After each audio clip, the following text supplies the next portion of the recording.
Olá, bom dia a todos. Que dia, terça-feira, dia 23, e vamos começar aqui o nosso segundo Tex Talks do SEAD. Ah, hoje a gente escolheu como tema de conversa, né, o início aí do julgamento do Supremo na ADIM 2446, né, que trata do parágrafo único do artigo 116. A gente vem, é, nessas últimas semanas, falando muito de planejamento tributário, por um acaso. Eu fiz um evento do IBMEC sobre planejamento tributário pós Lei 13.988 e fim do voto de qualidade. A gente fez no SEAD um curso de planejamento tributário, um workshop de planejamento tributário que está disponível aí na plataforma. O nosso primeiro Tax Talks foi sobre o planejamento tributário e propósito negocial, também está disponível na plataforma. E acabou que, procurando um tema para esse segundo encontro, a gente foi surpreendido aí com o início do julgamento dessa ADIM e resolvemos, né, tá gerando muita controvérsia, com todo o carinho da crítica. O voto é muito ruim, e está gerando diversas controvérsias, né, nesse ambiente tributário polarizado que a gente vive, né, replicando a experiência da vida como um todo. Naturalmente, especialistas, estudiosos com posições antagônicas acabaram ambos declarando vitória com o voto que foi proferido pela ministra Carmen Lúcia, que acaba lembrando um pouco aquele voto da ministra Rosa Weber, que ficou famoso, né, na questão da prisão em segunda instância, que a gente, durante a manifestação em plenário, parecia que ia prender, parecia que ia soltar. Então é mais ou menos isso, né? Parece que pode o planejamento, parece que tem limite o planejamento. Realmente o texto do voto ele é confuso. Então é por isso a decisão nossa de tentar, né, explorar um pouco e falar, debater, né, o que está na manifestação da ministra Carmen Lúcia. Vamos lá, eu acho que hoje tende a ser um bate-papo até mais rápido. Naturalmente, o chat está disponível, então quem quiser deixar algum comentário, fazer alguma pergunta, né, quando eu olhar para o outro lado aqui, é que eu estou dando uma olhada na tela com o chat. Vamos lá. Eu acho que quando a gente vai tentar entender esse voto, né, essa decisão, esse início de julgamento pelo Supremo, da questão do parágrafo único do artigo 116, a gente tem que, né, colocar as coisas em contexto, né? Eu acho que, de uma maneira geral, é extremamente relevante, que a gente coloque, né, os fatos no seu contexto histórico. De uma certa maneira, prejudicial, né, quando a gente tenta reinterpretar os fatos históricos à luz. É só a gente ver, não sei quem assistiu, eu sou da geração Friends, né, de quem assistia ali os episódios, conforme as temporadas se desenrolavam, né, e hoje tem toda essa polêmica, né, sobre a série e o quanto a série pecou, né, no discurso, de um certo discurso de ódio, né, um certo discurso preconceituoso contra minorias, o que é naturalmente evidente, né, se a gente vier para trouxer esse debate para a nossa realidade nacional, né, fala muito dos trapalhões também, aí uma imagem da infância, o que naturalmente, e eu entendo isso de uma maneira muito firme, é que o fato de que seria inaceitável, e eu acho absolutamente inaceitável, não é mimimi, não é inaceitável, que aquele tipo de discurso se manifeste hoje. Uma coisa completamente diferente é você voltar na década de 80, né, e questionar e requalificar aquilo que estava acontecendo naquele período. Então, eu acho que isso é importante de uma maneira geral, e no debate do planejamento tributário é essencial, porque é um debate que nos últimos 20 anos, né, mudou de uma maneira muito acentuada. Então, é relevante que a gente se coloque no tempo. Eu até trouxe umas imagens, né? Então, a gente está em 2001 agora. A gente entrou no túnel do tempo, estamos em 2001. Quando você chega em 2001, por exemplo, isso era o cinema de 2001. Estava saindo o primeiro Senhor dos Anéis, estava saindo o primeiro Harry Potter. Então, assim, a gente tinha dia de treinamento com um Ethan Hawke garoto. Isso era 2001. É um outro mundo completamente diferente, né, do que a gente está habituado hoje. A gente olha a parada de sucessos de 2001, né, a gente vai encontrar em terceiro Backstreet Boys e em nono NSYNC. Se você perguntar para uma, né, pessoa aí na faixa dos 20 e poucos anos hoje o que era Backstreet Boys, talvez não conheça. NSYNC talvez tenha uma memória distante, que era a banda do Justin Timberlake, ou seja, era uma situação, um ambiente totalmente diferente. Esses são os nossos celulares, celulares mais vendidos de 2001, né? E aí os grandes carros de 2001, esse Xara Picasso, que eu não sei como alguém aprovou, né, essa bolha ambulante, né, uma das primeiras versões do Ford Ka, e aqui um novíssimo Honda Civic, 2001. Então a gente tem que entender que quando a gente leva o debate para 2001, e 2001 não levou a gente só carros hoje estranhos e aparelhos celulares disfuncionais. O ano de 2001, no ambiente tributário, legou a gente duas leis complementares extremamente relevantes, né, que foi a Lei Complementar 104, que trouxe o parágrafo único do artigo 16 e trouxe também, né, mudanças importantes no artigo 43 do CTN, né, com a abertura para que seria, né, a tributação automática de lucros controladas no exterior, através ali do parágrafo 2º, que foi incluído no artigo 43. Então, a Lei Complementar 104, ela teve um papel muito relevante, né, no desenho do sistema tributário, né? É lógico que a gente vai falar disso, né? É lógico que o parágrafo 116 acabou sendo menos relevante enquanto dispositivo em si e talvez mais relevante enquanto empurrão, né, para que houvesse uma mudança de ambiente. Agora, aí, além da Lei Complementar 104, a gente teve a Lei Complementar 105, né, que a gente sabe, permitindo o acesso das autoridades fiscais a dados bancários, né, sem prévia decisão judicial. Se a gente for olhar, todo esse movimento de 2001 gerou uma polêmica considerável. O parágrafo único do artigo 116 foi considerado inconstitucional por uma parte considerável da doutrina. O parágrafo 2º do artigo 43 foi considerado inconstitucional também por uma doutrina majoritária. E a Lei Complementar 105 também foi considerada inconstitucional. Então, se a gente pegar as três maiores, mais relevantes modificações que vieram com as duas leis complementares, geraram uma controvérsia constitucional relevante. A gente sabe que a controvérsia... E esse quadro aqui ele é muito interessante para a gente entender, lá nos idos de 2013, 2014, eu publiquei um artigo no saudoso Grandes Questões Atuais de Direito Tributário da Dialética, naquele ano. Para quem não. É outra coisa também que está ficando no tempo, né? Daqui a pouco vai ter gerações de tributaristas que nunca viram um livrinho do Grandes Questões. Mas era realmente um dos eventos mais tradicionais do ano, né? E aquele seminário ele era organizado com o Dr. Valdir de Oliveira Rocha, né, que era o dono da Dialética, provocando, né, os palestrantes e quem ia escrever no livro com questões. E uma das questões daquele ano era o papel do Supremo na garantia da segurança jurídica em direito tributário. E nesse aspecto, a gente percebe que, na verdade, o Supremo ele vem sendo um causador de insegurança jurídica no contexto tributário, isso de uma maneira bastante acentuada.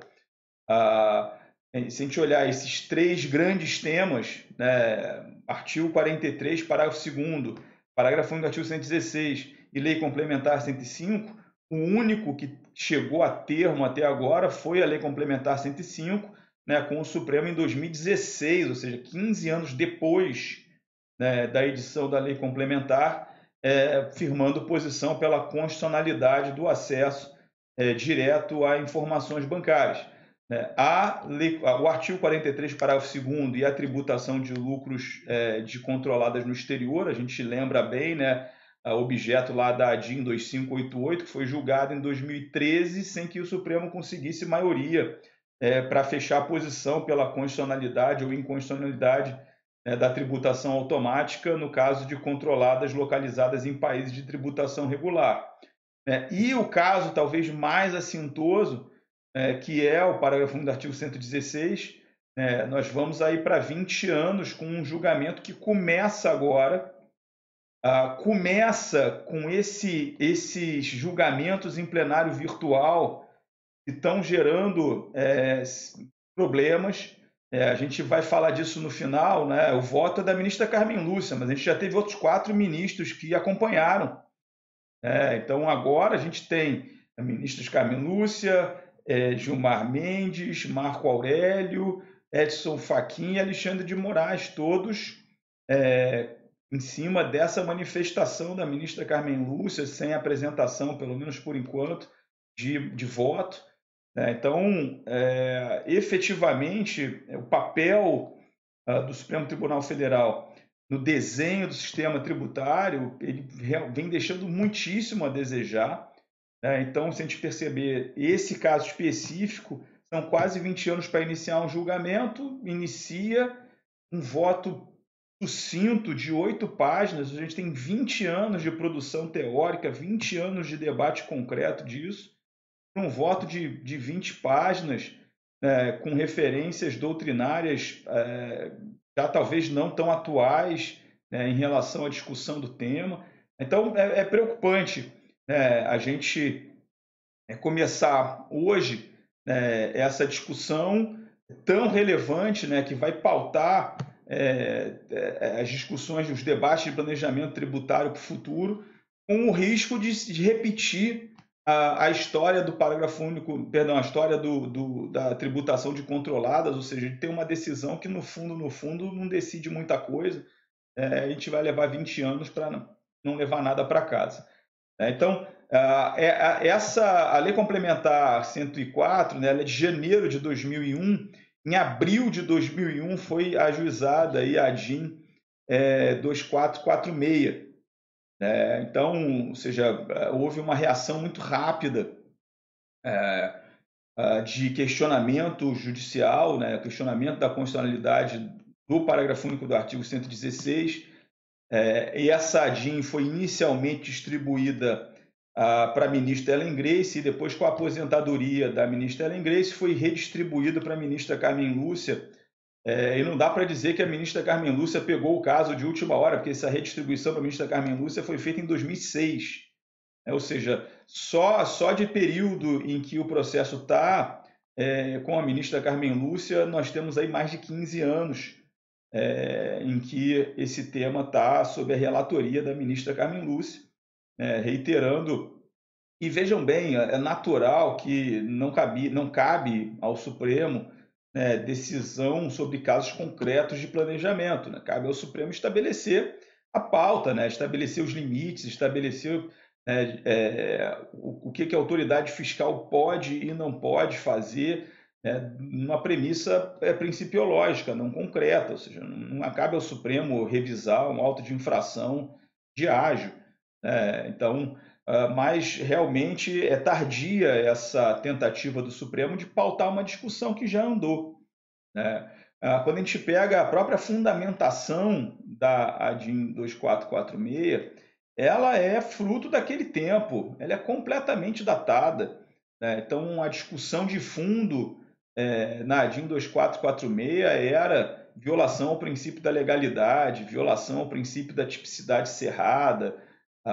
Você tinha uma discussão de violação ao princípio da separação dos poderes, porque se argumentava que, ao delegar a competência para a autoridade fiscal desconsiderar atos e negócios praticados pelos indivíduos, pelos contribuintes, você teria quebrado a separação de competências entre poder legislativo e poder executivo, que não poderia, o parágrafo do artigo 116 estabelecer esse tipo de competência para a autoridade administrativa. Tinha uma discussão muito presente de tributação por analogia, né, que a desconsideração de atos praticados pelos contribuintes resultaria numa tributação por analogia, num argumento circular com todo o debate sobre legalidade tributária. Então, a premissa seria que a desconsideração, né, de atos praticados pelos contribuintes teria como efeito a tributação de fatos econômicos não previstos em lei, portanto, a tributação sem lei, que seria inconstitucional. Então, quem tiver curiosidade, né, naturalmente a petição inicial está disponível lá no site do STF. Tiver curiosidade, ou quem já leu, né, provavelmente vai chegar à mesma conclusão, né, de que é uma peça também fruto do seu tempo. Não tem a menor dúvida que se fosse elaborar uma nova petição inicial numa discussão semelhante, o texto provavelmente seria diferente, né? Porque eu vivi essa época, ali eu me formei em 98, ali em 2001 eu estava com 3 anos de formado, 24 anos de idade, começando a carreira, mas vivi bem esse período e todas as discussões. Era uma época que basicamente não existia literatura sobre planejamento tributário. Então, naquele período, sobre planejamento tributário mesmo, tinha a obra do Sampaio Dória, já antiga, né, na década de 70, né, tinha uma coletânea organizada pelo professor Ibis Gandra na primeira versão dos cadernos de pesquisa tributária. Tinha um livro de um autor baiano chamado Johnson Barbosa Nogueira sobre interpretação econômica no direito tributário, mas não tinha muito mais do que isso. Logo depois da Lei Complementar 104, veio um livro da própria Dialética, uma coletânea, o Planejamento Tributário, né, e a Lei Complementar 104, e a gente tinha a primeira versão dos estudos do Marco Aurélio Greco sobre planejamento tributário, que é de 1998, que era um livrinho fininho da Dialética sobre interpretação e planejamento tributário, que na verdade eram aulas, né, que ele proferiu, não era nenhum livro efetivamente escrito. A primeira edição do livro dele de planejamento só veio a ser publicada em 2004. Então, em 2001, a gente tinha um ambiente de ainda certo obscurantismo teórico sobre o debate do planejamento tributário, que não causa espécie, e, de uma certa maneira, o debate ele tenha se reduzido a um debate sobre o princípio da legalidade, que era uma coisa muito mais próxima.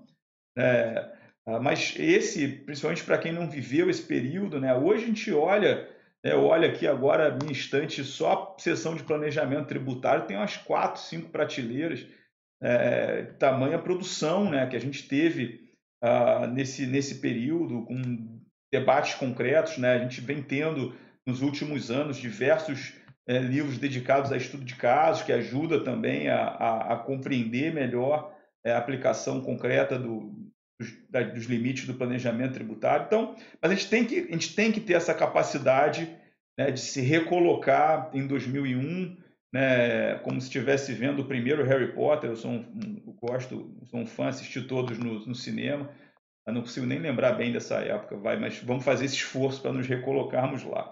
Então, feita essa introdução, vamos entrar propriamente no voto da ministra Carmen Lúcia. Como eu disse, né, então agora estamos aqui em 2020, né, com um voto da ministra Carmen Lúcia na mão, e eu separei 6 temas que eu achei mais relevantes com a transcrição.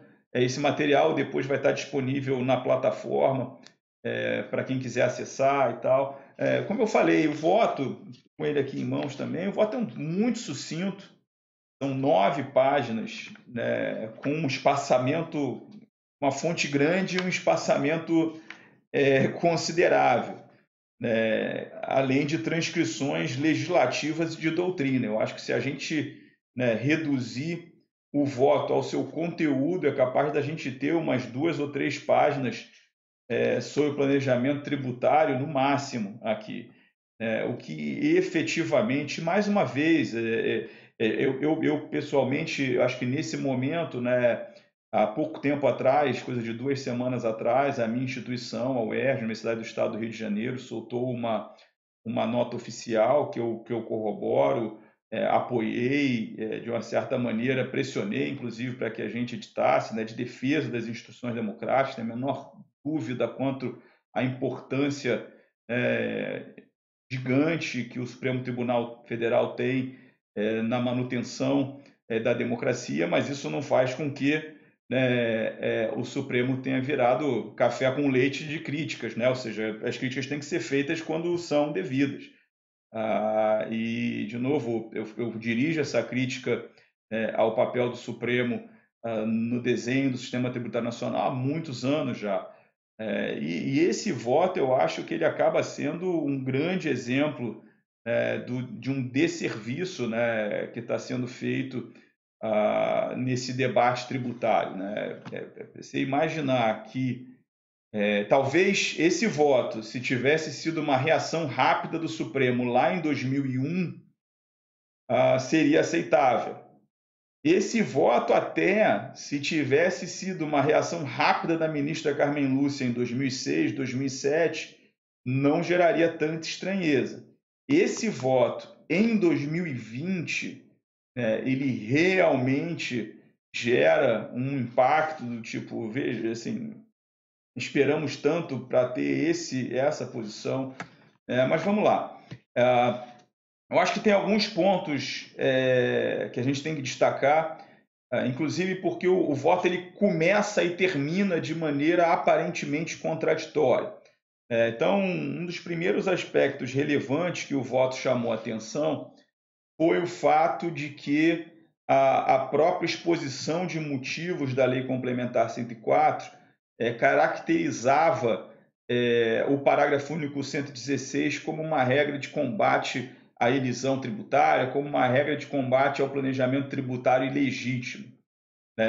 Novamente, para quem não viveu o período de largada desse debate, logo que foi publicada a Lei Complementar 104, uma parcela expressiva e importante da doutrina, até naquela época ainda mais importante, porque uma das aspectos que a gente teve nos últimos anos também foi uma espécie de renovação da doutrina tributária, né, uma ampliação, né, dos atores que participam do discurso tributário, mas naquela época, em 2001, a gente tinha um grupo muito pequeno de autores, de professores participando desse debate.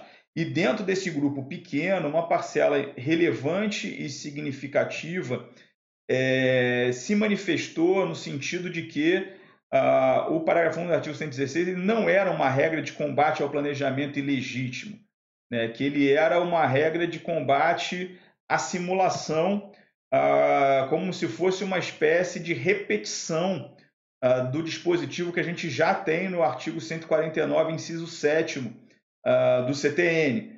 Então, uma das primeiras reações, de novo, de um grupo importante da literatura tributária, àquela época ainda mais importante, talvez hoje em 2020, diluído, mas em 2001, porta-vozes extremamente significativos, né, manifestaram a posição de cara, isso aí é absurdo, não diz nada além do que já estava dito.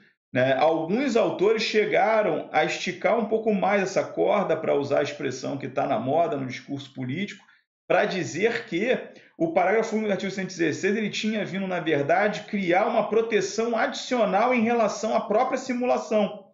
No sentido de que, olha, é verdade, simulação sempre foi desconsiderável. Porém, agora, você só vai poder desconsiderar a simulação se você seguir o procedimento que vai ser estabelecido em lei. Então, tiveram alguns autores, realmente eu acho que isso é ir além, né, entrar no Twilight Zone, né, no mundo, né, da meta-realidade, mas houve quem, naquela época, defendesse que, de fato, e até dizendo, olha, bem-vindo o parágrafo do artigo 116, que aumenta a proteção do contribuinte no controle da simulação. Então, agora, o que se dizia naquela época, e autores como o nosso hoje saudoso professor Ricardo Torres, foi um que pontuou muito isso, foi quando você olha os trabalhos preparatórios do parágrafo do artigo 116, está muito evidente que não era uma regra sobre evasão fiscal, não era uma regra sobre simulação, era algo diferente. Definitivamente, a inserção do parágrafo único do artigo 116 no CTN vinha no contexto do desenvolvimento de mecanismos legislativos de controle da chamada elusão fiscal, do planejamento tributário lícito, porém ilegítimo, desconsiderável. E a ministra Carmen Lúcia começa fazendo esse comentário, de que a exposição de motivos deixa claro do que se tratava, e até ela chama a atenção de que, em função disso, muitos doutrinadores acabaram chamando esse dispositivo de regra geral, de norma geral anti-elisão, que depois ela acaba não concordando muito com a expressão, ela não compra a expressão, mas ela, de uma certa maneira, essa referência à exposição de motivos logo no início do voto parece que vai colocar o debate sobre o parágrafo 1 do artigo 116 no que ele sempre foi.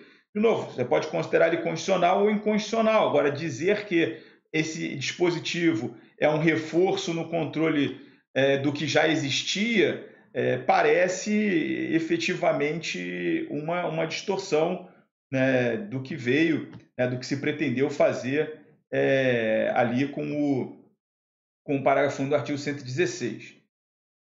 Legal. Logo na sequência, a ministra Carmen Lúcia toca num ponto, e esse aqui talvez seja um dos efeitos mais concretos que esse voto pode produzir, porque desde 2001 também a gente tem uma discussão sobre o efeito do parágrafo 1 do artigo 116, considerando que o próprio texto estabelece que a desconsideração vai observar os procedimentos a serem previstos em lei, a serem estabelecidos em lei.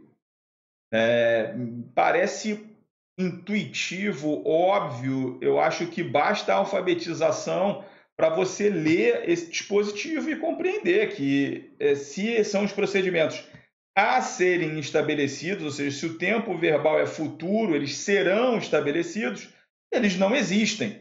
E se eles não existem, naturalmente aquilo ali só vai poder ser aplicado a partir do momento que existam, a partir do momento que sejam editados.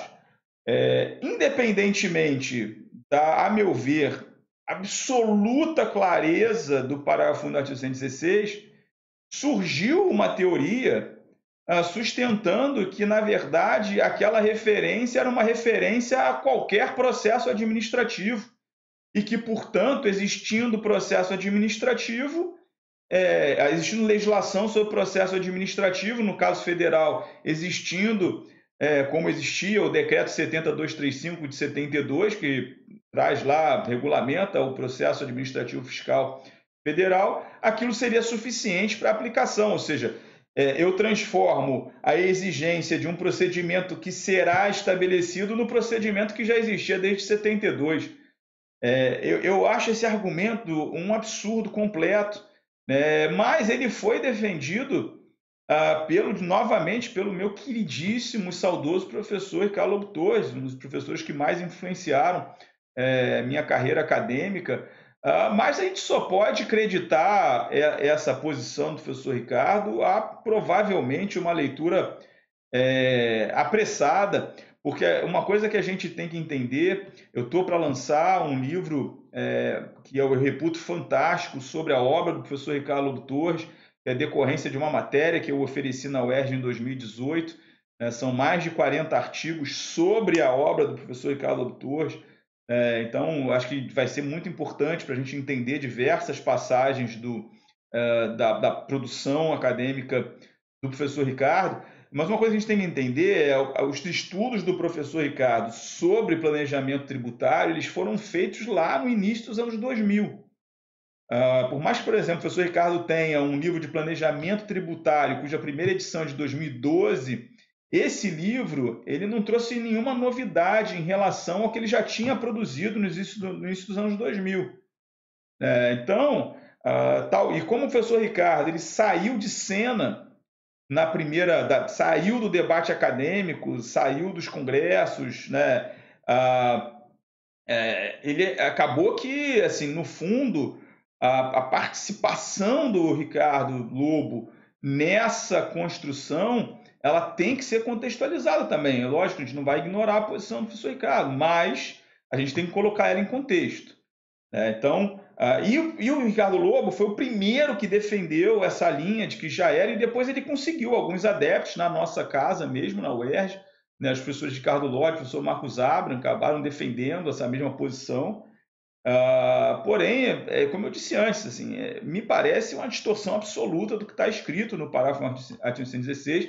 A Câmara Superior de Recursos Fiscais encampou essa posição em 2018, 2017, 2018, em algumas decisões, de novo, a meu ver, equivocadas. A própria discussão ter, de alguma maneira, voltado para o parágrafo artigo 116 era desnecessário nos dois casos que estavam ali. E agora vem a ministra Carmen Lúcia e coloca a questão, fala, olha, a plena eficácia depende de lei ordinária para estabelecer procedimentos a serem seguidos, que de novo, parece razoavelmente óbvio que o parágrafo 1 do artigo 116 pende de regulamentação. Então, nesse aspecto, eu acho que pode efetivamente o voto ter... Assim, é o que a doutrina absolutamente majoritária sempre defendeu.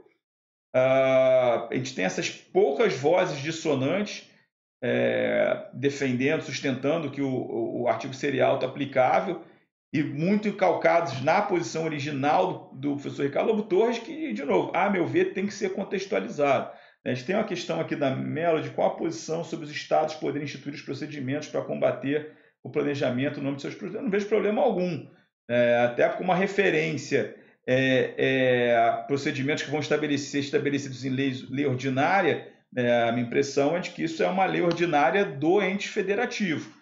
Inclusive, em 2018, gerou aqui no Rio bastante debate. A gente já tinha uma regulamentação do parágrafo 1 do artigo 16, e nós temos uma nova que está em vigor desde 2018. Outros estados têm, Minas Gerais tem também. Então, estados e municípios são livres para regulamentar o procedimento. O que, a meu ver, mostra, e eu acho que isso é absolutamente claro hoje, tá? O parágrafo 1 do artigo 116 ele é uma regra péssima, é um texto, é um dispositivo péssimo. A redação dele é horrorosa, ele trouxe essa expressão dissimulação, que o professor Ricardo Lobo dizia que foi uma influência da legislação francesa, sem nunca ter se dado muito ao trabalho de demonstrar como que essa influência aconteceu. Mas a utilização da palavra dissimulação é horrível, e esse modelo de delegar para a lei ordinária o procedimento e tal é ruim também. Então, o ideal seria que a gente jogasse no lixo o parágrafo 1 do artigo 116 e que se fosse feito, porque desde 2001, todo mundo já leu, já acompanha, a gente teve em 2002 a MP 66, depois em 2007 a gente teve alguns projetos de lei, um inclusive do Flávio Dino, hoje governador do Maranhão, à época deputado federal. Então, em 2007 a gente teve alguns projetos de regulamentação. Mais recentemente, em 2015, a gente teve a MP 685, que tratava da declaração mandatória de planejamento tributário, que não era uma regulamentação do parágrafo 1 do artigo 116, mas tangenciava. Mas a gente está sempre discutindo uma lei ordinária que vai se basear no parágrafo único. Mas o que a gente tem que fazer mesmo é jogar aquele negócio no chão. É muito ruim. O texto é ruim, a gente já entendeu, e aí eu acho que isso faz parte do que a gente viveu esses 20 anos, a gente já entendeu que a questão da penalidade extremamente relevante, com essas penalidades extorsivas sendo aplicadas aos contribuintes. A gente já entendeu que a questão criminal é relevante, né, com o direito penal sendo utilizado de maneira a coagir o contribuinte a adotar uma posição ou outra, às vezes até quitar o crédito tributário com receio da persecução penal. Então, a gente precisava de, lógico, você pode delegar, entregar ao ente federativo a capacidade de disciplinar o procedimento administrativo específico, né? Porque, naturalmente, cada ente tem na sua estrutura administrativa os seus órgãos, né? Você não consegue estabelecer no CTN um procedimento, mas eu acredito que, primeiro, a gente tinha que ter uma regra geral mais clara, a gente tem que ter alguma indicação de critérios, por mais difícil que isso seja, e eu venho dizendo isso, é extremamente difícil estabelecer critérios, mas alguma coisa a gente poderia tentar fazer, e a gente teria que ter padrões mínimos de proteção do contribuinte no contexto da desconsideração. Por isso que a gente está muito atrasado, né? A gente está discutindo se aquele dispositivo que, a bem da verdade, raramente foi aplicado. Então, essa é uma outra questão que a gente vai concluir no final, né? Ou seja, qual é a relevância efetiva desse julgamento se nada que é feito é baseado nele? Então, a gente tem esses pontos fora da curva, como as decisões lá do caso MMX e do caso Calabim, esses casos foram julgados pela Câmara Superior em 2018, mas isso é absolutamente fora da curva. E, como eu disse, aqueles casos específicos não precisavam desse debate, eles podiam ser discutidos exclusivamente no reino dos fatos, como eu venho insistindo. Então, esse é um segundo ponto. Na sequência, ela vai entrar no debate que é talvez o coração da DIN 2446, que é a suposta violação dos princípios da legalidade da tipicidade cerrada. Então, basicamente, o que se argumentava lá atrás é que, ao permitir a desconsideração de atos praticados pelo contribuinte, você estaria violando o princípio da legalidade, porque você estaria tributando sem base legal. Esse, eu insisto, quem tiver interesse em um pouco mais de bate-papo sobre isso, eu recomendo o primeiro CEAD Tax Talks, que está disponível gratuitamente aí na plataforma, porque, vejam, esse é um erro estrutural do debate sobre planejamento tributário. A discussão sobre planejamento tributário ela não é uma discussão de hipótese de incidência. Se a gente pegar, mesmo sem um estudo empírico, qual é o tributo, que se a gente parar para pensar aqui, a gente conhece mais planejamentos tributários? É o imposto de renda. Quais discussões de planejamento de imposto de renda são sobre o fato gerador do imposto, que é você ter disponibilidade jurídica econômica de renda ou proventos de qualquer natureza? Nenhuma discussão é sobre o fato gerador do imposto de renda, nenhuma discussão é sobre legalidade, a discussão é sobre fato. Então, a discussão vem cá, esse conjunto de atos aqui praticados, ele revela disponibilidade jurídica econômica de renda ou provento de qualquer natureza ou não revela? Então, a discussão do planejamento tributário, eu sigo insistindo nisso, é uma discussão de qualificação fática, não é uma discussão de interpretação da hipótese de incidência. Então, todo o debate sobre violação da legalidade e da tipicidade, ele já é um erro de largada. Então, se eu pego lá um caso e separa, eu sempre revolto no exemplo do caso e separa, porque ele é, sem dúvida, o mais emblemático. Eu pego lá um caso e separa, uma série de operações societárias estruturadas, feitas basicamente para eu transformar um ganho de capital num resultado não tributável de equivalência patrimonial ou de ganho de variação percentual. Ora, eu não estou discutindo aqui nenhum aspecto relevante da hipótese de incidência do imposto de renda. Eu estou discutindo aqui houve ganho de capital ou não houve ganho de capital. E se houve ganho de capital, naturalmente eu já tenho a lei que manda tributar, ou seja, eu não estou inovando na legislação tributária, criando um fato gerador caso e separa. O fato gerador sempre existiu. A única coisa que eu estou dizendo olha só, isso tudo que foi feito aqui, no fundo, é um ganho de capital, porque são atos que foram praticados sem nenhuma realidade fática, sem corresponderem a nenhuma operação concreta. Então, esse debate todo, e esse aspecto até por mais que extremamente sucinto e não explícito, a minha impressão é que a ministra Carmen Lúcia percebeu, né? Quando ela fala, olha, não tem nenhuma violação de legalidade, de tipicidade, ela fala, olha, nada no parágrafo único do artigo 116 leva a uma tributação sem lei. A lei está prevista, vai até a parte final. A autoridade fiscal está autorizada apenas a aplicar a base de cálculo e a alíquota a uma hipótese de incidência estabelecida em lei que se tenha realizado. Então, parece, de novo, é tudo muito sucinto. É um tratamento muito superficial de um tema extremamente complexo, né, e polarizado, como eu disse antes. Né? Então, o que está acontecendo, né, como eu já comentei, está, né, todo mundo, pessoas que defendem posições antagônicas, estão ambas, parece aquela luta de boxe, né, que bate o apito final e todo mundo levanta o braço, eu ganhei.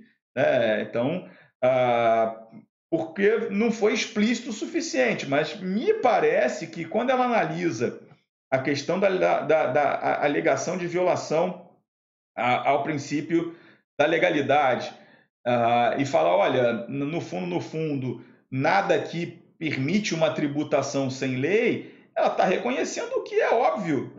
Nenhum autor que defende um controle talvez um pouco mais amplo da liberdade de planejamento tributário vai defender tributação sem lei.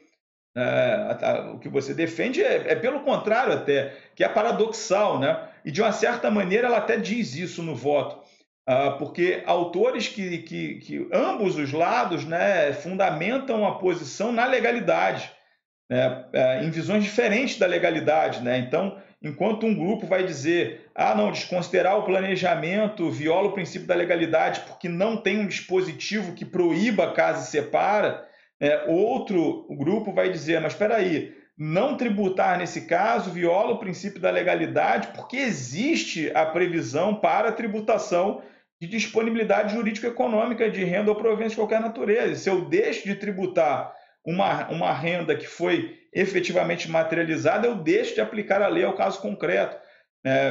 De novo, o voto dá a entender que ela está inclinada para essa segunda perspectiva. Porém, de novo, deixa efetivamente a desejar. Um trecho que acaba gerando, talvez na contagem de pontos, né, é um dos trechos que especialistas e autores que sustentam uma maior amplitude do direito ao planejamento tributário usam para sustentar que foi um voto vitorioso, né? Essa passagem que ela reconhece o direito ao planejamento tributário. Né? Você tem lá, tem-se, pois, que a norma impugnada visa conferir máxima efetividade apenas ao princípio da legalidade tributária, que era o que a gente estava discutindo antes. Né? Ou seja, ela parece inclinar para a segunda visão, de que da perspectiva de legalidade tributária, o que o parágrafo único do 116 faria seria proteger a legalidade, não afastar, não violar a legalidade. E aí ela vai adiante, mas também é o princípio da lealdade tributária, que ela lança, mas não explicita. Então, fala assim, não se comprova também, como pretende a autora, retirar incentivo ou estabelecer proibição ao planejamento tributário. A norma não proíbe o contribuinte de buscar, pelas vias legítimas e comportamentos coerentes com a ordem jurídica, economia fiscal. Aqui, vejam, mais uma vez, se desculpem eu ser repetitivo, é extremamente sucinto. Tudo leva a crer que ela está dizendo, olha, é óbvio que há um direito a planejamento tributário, porém, ele tem que ser realizado com comportamentos coerentes com a ordem jurídica. Agora, o que é um comportamento coerente com a ordem jurídica? Então, coerente com a ordem jurídica, economia fiscal, realizando suas atividades de forma menos onerosa, assim deixando de pagar tributos quando não configurado o fato gerador cuja a ocorrência tenha sido licitamente evitada. Esse trecho ele vai para todo lado, você faz o que quiser com esse trecho. Eu até separei aqui, que é interessante, se você pega, por exemplo, quais são os dois principais autores na discussão do planejamento tributário, da perspectiva dos limites, são o Marco Aurélio Greco e o Ricardo Lobo Torres. Se a gente pegar, os dois vão ter passagens nos seus livros muito próximas da passagem da ministra Carmen Lúcia. Então, a gente pega o Marco, ele vai dizer claramente, na dúvida, que existe liberdade para pagar menos tributo. Mas ele vai começar a botar condições, eu tenho que pagar o menor tributo legitimamente possível, validamente possível, ou seja, a minha liberdade de pagar o menor tributo possível ela não é absoluta, mas o Marco, ou seja, se a gente pega esse trecho do Marco e coloca no voto, ele encaixa. O professor Ricardo Lobo Torres, então, ele é mais assertivo ainda. Eles lá, o contribuinte tem plena liberdade para conduzir seus negócios de modo que lhe prover.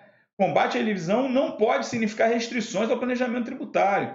O campo da liberdade de iniciativa é ponto de partida para a vida econômica e não pode sofrer interferência por parte do Estado. O contribuinte é livre para optar pela estruturação de seus negócios e pela formação de suas empresas de modo que permita a economia de imposto. Ou seja, esse é um outro ponto, porque a gente tem aquelas, já que a gente está falando de filmes velhos, tem as lendas da paixão tributárias. Para quem nunca viu, recomendo, que está aí na quarentena preso em casa, vai ver um Brad Pitt garoto. Então, existe uma lenda que existem autores que defendem o direito à economia tributária e autores que são contra. Todos os autores que eu conheço, eu vou botar o que eu conheço, porque naturalmente eu não conheço todos que existem, mas todos os autores que eu conheço vão reconhecer explicitamente o direito de economia tributária. O direito de economia tributária não está em jogo aqui. Que o contribuinte pode organizar a sua atividade de maneira a pagar menos tributo, eu acho que é inquestionável, e nesse aspecto está reconhecido no próprio voto.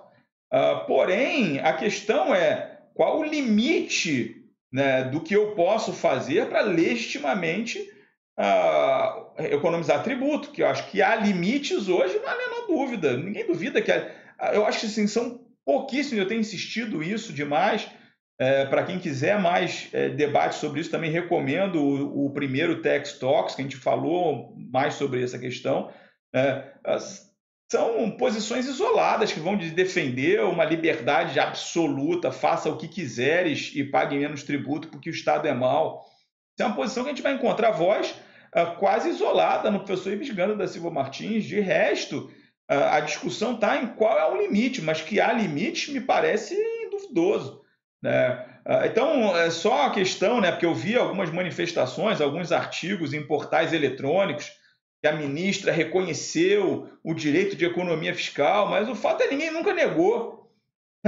São umas questões, isso eu chamo a atenção de vocês, essa ADIM e esse voto, eles são testemunhos da mitologia do planejamento tributário. Existe uma mitologia que quem defende algum limite defende tributação sem lei. Lorota, isso é um sem sentido. E as pessoas falam esse negócio sem ruborizar, isso é uma sociopatia tributária, ninguém defende tributação sem lei.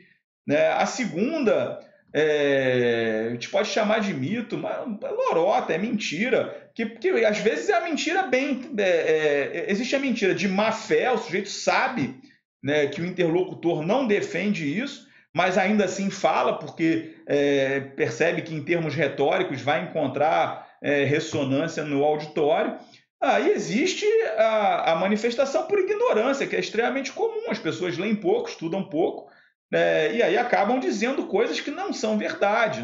Então, o Sérgio André, o Marco Aurélio, defende que não há direito à economia tributária. É loucura, nunca defendi isso na vida, pelo contrário. Inclusive, se isso fosse verdade, eu não tinha emprego nos últimos 20 anos, que boa parte do que eu faço é isso, é trabalhar no contexto do planejamento tributário e tudo mais. Então, são mitos criados De novo, intencional ou não intencionalmente, de má fé ou por ignorância, mas a gente tem que ter muito cuidado com essa mitologia.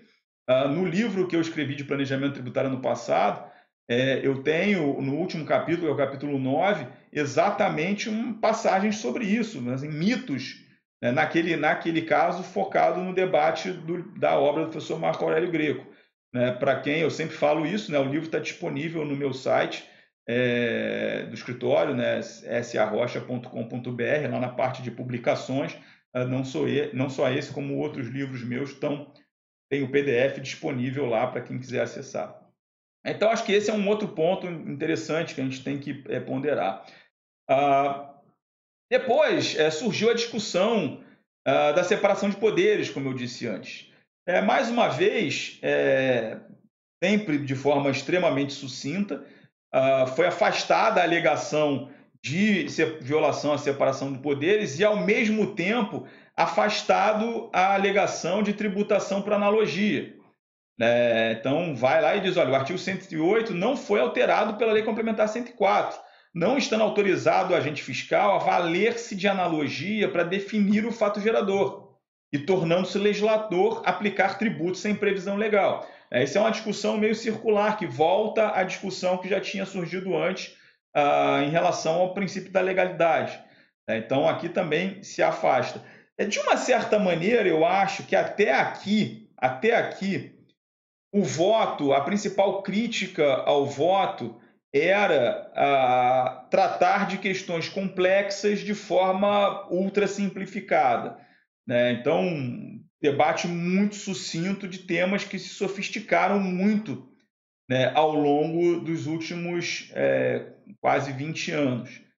Mas eu acho que a crise, né, do voto, ela se manifesta no item 6, que é uma confusão que a parte final do voto fez entre elisão e evasão fiscal.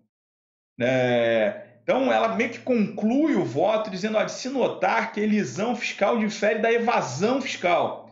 Enquanto na primeira, a diminuição lícita dos valores tributários devidos pelo contribuinte, dos valores devidos, pois o contribuinte evita a relação jurídica que faria nascer a obrigação tributária. Na segunda, o contribuinte atua de forma a ocultar fato gerador, materializado para omitir seu pagamento da obrigação tributária devida. A despeito dos alegados motivos que resultaram na inclusão do parágrafo 116, a denominação norma anti-elisão é de ser tida como inapropriada, cuidando o dispositivo de questão de norma de combate à evasão fiscal. Esse trecho final, ele é um sem sentido absoluto, e ele torna absolutamente sem sentido o voto inteiro. Porque ou seja, o voto ele vinha caminhando, dizendo que, olha, não viola a legalidade, não viola a tipicidade. Quem conhece um pouco da minha produção sabe que eu acho que o princípio da tipicidade não existe. Só o fato de a gente estar discutindo legalidade, tipicidade nesse contexto é terrível. Mas a própria literatura, uma literatura, como eu disse, datada, ou seja, não foi feito nenhum esforço de entender como que esse debate está acontecendo hoje, no século XXI, em 2020. Mas esse trecho, principalmente o último parágrafo, e aí isso volta lá para a introdução dela, porque ela introduz o voto falando da exposição de motivos, explicando o que se pretendia com a inclusão do parágrafo 116 no CTN, e aí arremata o voto dizendo que se trata de uma norma de combate à evasão fiscal. Evasão fiscal, em termos conceituais, a gente traz uma definição que vem desde Sampaio Dória, que é entendido aquilo que foi praticado por meios ilícitos, ou seja, se a gente for voltar no tempo, lá em 2001 também, emissão de um documento fiscal falso, então, ou seja, um meio ilícito, ou então aquilo que foi praticado depois da ocorrência do fato gerador, porque você entende que se ocorreu o fato gerador, nasceu a relação jurídico-tributária, e se nasceu a relação jurídico-tributária, não tem mais nada que eu possa fazer para evitar o pagamento de tributo. Então, vejam, se tem uma coisa que o parágrafo 1 de 116 não trata, é de evasão fiscal. Então, se tem algo que não trata, é evasão fiscal, até porque a própria simulação, né, se a gente entendesse lá com base naqueles argumentos lá de trás, de que seria um dispositivo de simulação, anti-simulação, até a simulação não é evasão fiscal. Né? Então, acho que tem uma questão aí que a gente tem que requer um aperfeiçoamento. Me parece que esses dois parágrafos, que são os parágrafos finais do voto, depois desses dois parágrafos, é uma frase de uma linha e meia que diz: pelo exposto, voto pela improcedência do pedido apresentado na presente ação. Esses dois parágrafos transformam esse voto inteiro em algo incompreensível. Eu não tenho o que fazer com esse voto. Eu não sei o que foi decidido. Aliás, eu sei. Foi decidido que o parágrafo único do artigo 116 é constitucional. Agora, o que é o parágrafo único do artigo 116 que foi declarado constitucional? Eu não sei dizer. Com base nesse voto, eu não sei dizer. Então, me parece simplesmente desastroso, né, que depois de todo esse tempo, de toda essa espera, a gente tenha esse começo de desfecho, né, desse debate em cima de um voto tão ambíguo, né, tão incompreensível. Né? Então, realmente, acho que começamos muito mal, mas o pior, a gente começou e andou demais, porque a gente teve o voto da ministra Carmen Lúcia e depois ele foi sendo acompanhado. Marco Aurélio, Fachin, Alexandre de Moraes, Gilmar. Então agora está 5-0. E o negócio só não acabou porque teve um pedido de vista do ministro Ricardo Lewandowski. Então eu acho que é extremamente importante que nesse período a gente comece a criticar e, de novo, não estou defendendo que o da decisão seja num sentido ou em outro. Eu acho que é papel da Corte Suprema definir qual é a melhor interpretação do disposto lá na Constituição e definir as balizas da Constituição do Sistema Tributário Nacional. Agora, o que não dá para ter, e seria terrível, é ter uma decisão que nada decide. Né, que parece ser para onde a gente vai caminhando. A gente vai caminhando para uma decisão que não decide, uma decisão que não dá as pautas. A única coisa mais concreta que a gente consegue tirar desse voto é que o parágrafo 116 tem que ser regulamentado. Fora isso, ele confunde ainda mais algo que já era confuso. Então, eu estou introduzindo agora nesse Tex Talks 2 o Serginho. O que a gente pode esperar dessa decisão? Né? Eu não sei se... Eu sou cético agora, honestamente, a que a gente tenha qualquer reviravolta qualitativa, né? E que o voto... e que a gente tenha uma posição mais clara do Supremo. Então, o ideal seria começar... e pode ser que a gente acabe tendo uma situação parecida que a gente teve com a 2588, que é ter que reiniciar o cronômetro para esperar um outro caso chegar no Supremo para rediscutir.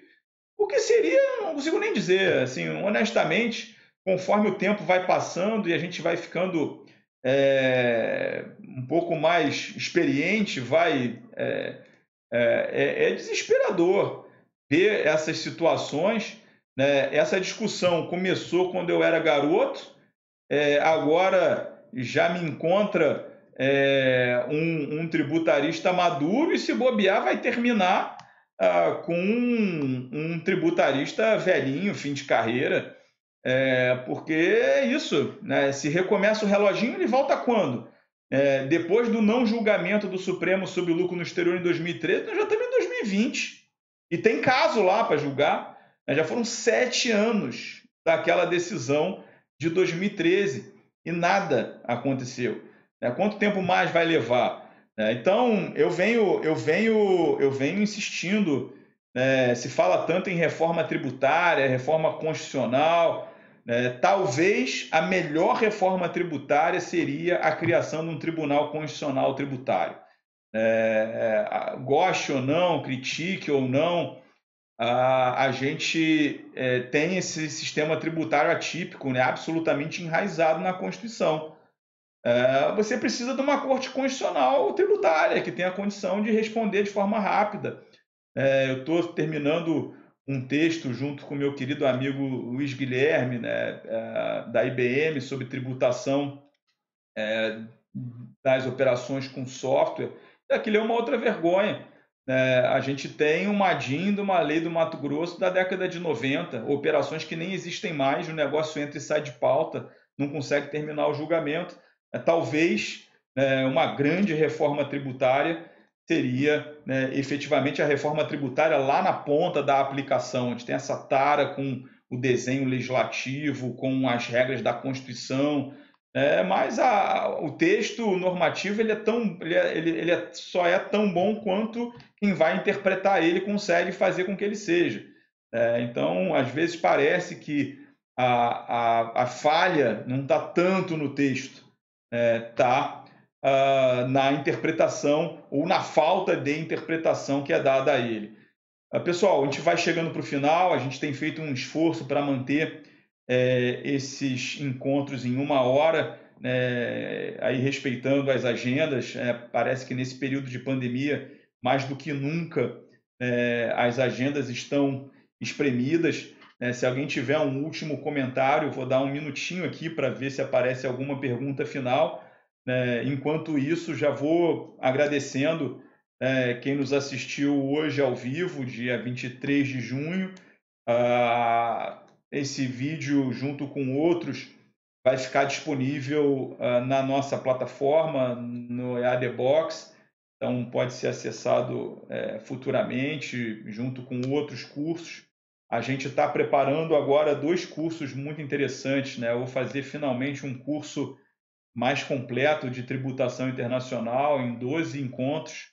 A ideia é que a gente venha desde o início de o que é direito internacional tributário, passando por convenções, discutindo tributação de fonte, tributação de residência, crédito de imposto pago no exterior, tributação de lucro de controlada no exterior, ou seja, vão ser 12 encontros bastante intensos. A gente está terminando para colocar esse material online. Chegou uma questão aqui do Túlio: professor, você considera que o julgamento foi influenciado? Acho que não. Veja, eu acredito, até interessante essa questão do Túlio, o quanto os debates internacionais influenciam. Quando a gente teve o julgamento das ADINs e dos REs com repercussão geral, no caso do acesso a informações bancárias, no caso do chamado sigilo bancário, quando a gente pega os votos, no caso o voto do Dias Toffoli, o voto do ministro Fachin, se não me engano, o próprio voto do ministro Barroso, vários votos fizeram referência ao ambiente internacional, a quanto haviam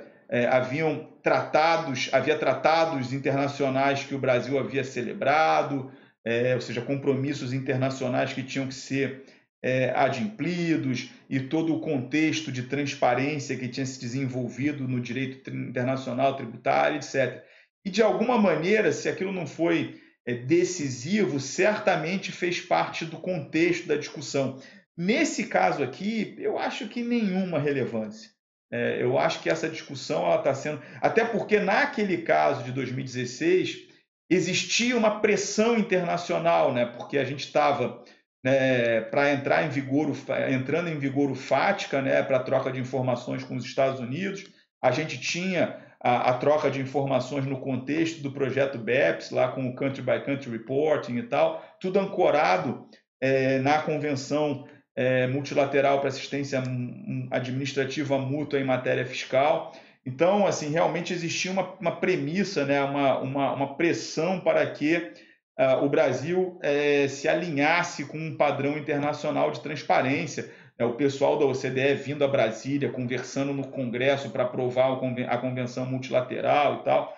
Então, foi uma discussão muito atípica, porque realmente existia uma pressão doméstica, principalmente das instituições financeiras, muito receosas de não poderem trocar informações com base no FATCA, e uma pressão internacional para que o Brasil tivesse alinhado, né, com as recomendações do projeto BEPS. Lembrando, o Brasil ele é membro lá do chamado Inclusive Framework do projeto BEPS, e como membro do Inclusive Framework, ele assumiu o compromisso, né, de adotar as ações 5, 6, 13 e 14. E as ações 5 e 13 são basicamente calcadas em troca de informações. Né? Boa parte da ação 5 é transparência, né? Troca de informações de rulings, etc. E a ação 13 é troca de informações pura. Então, existia realmente muita preocupação naquele contexto. No contexto de agora, dessa decisão, Túlio, me parece que não. Tem uma discussão do Vitor, professor, qual a sua expectativa da evolução das decisões do CARF em sede de planejamento tributário a partir de uma eventual decisão assertiva do STF nesse julgamento? Olha, se continuar desse jeito que está aí agora, eu acho que a tendência é não mudar nada no CARF. Porque como não foi assertivo, o que a gente vai ter de mais conclusivo? Que o parágrafo único do 116 é constitucional. Mas a aplicação do parágrafo do 116 no CARF ela é acidental, ela não é a regra. Então, o que me parece que vai ter mais efeito na discussão no CARF, e eu comentei sobre isso nesses outros últimos eventos, é o fim do voto de qualidade. Tenho insistido que não me parece que o efeito vai ser tão relevante quanto estão esperando. Quando a gente faz uma revisão das decisões sobre o planejamento no CARF, a gente percebe que a maioria delas é por maioria, não é por voto de qualidade. Os pontos fora da curva são multa qualificada e ágio, mas que são questões que se tornaram meio interpretativas, não são concretas. Então, acaba que na polarização ali entre os conselheiros eram temas julgados pelo voto de qualidade que devem ser revertidos. Inclusive, ontem eu publiquei um artigo no Jota discutindo o efeito no tempo dessas decisões, porque tem me causado muita estranheza. E em questões interpretativas, o contribuinte A tem uma decisão para não pagar e o contribuinte B tem uma decisão para pagar. É uma discussão muito difícil. A gente vai ter um evento na BDF, que já deixo aí a propaganda, no dia 6 de julho, em que eu, o Gustavo Brigagão e a Suzy Hoffmann vamos discutir exatamente essa questão. Mas eu acho que isso tende a ter mais efeito sobre as decisões do CARF. Agora, Vitor, uma questão que não está clara ainda é qual vai ser a composição do CARF para o futuro. E, de novo, naturalmente, como esse texto do voto da ministra Carmen Lúcia é muito aberto, como eu comentei antes, está todo mundo se declarando vitorioso.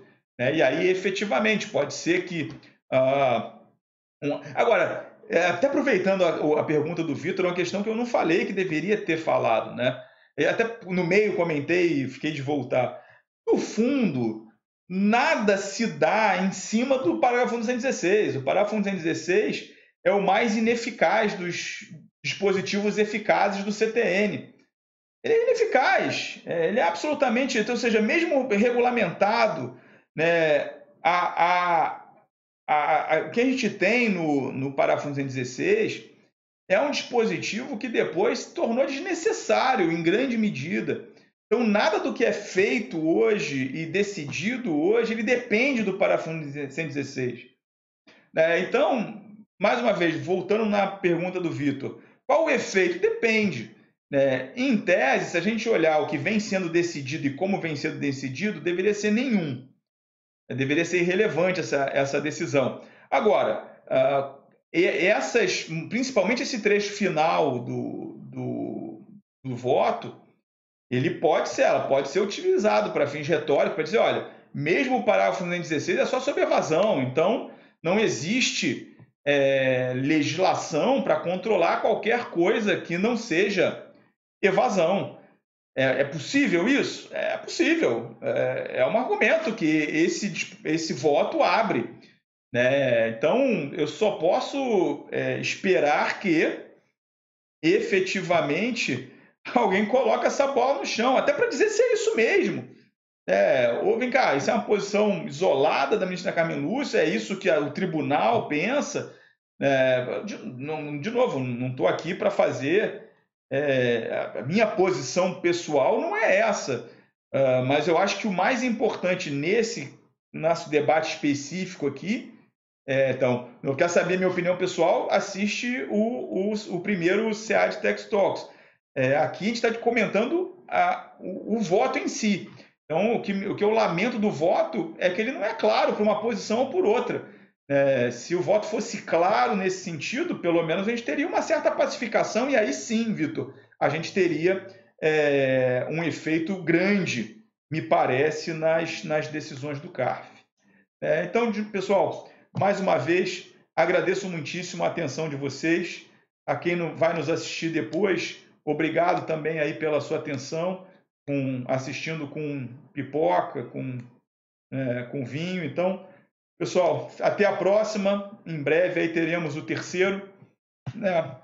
E bom dia, boa semana para todo mundo. Né? Tchau, tchau.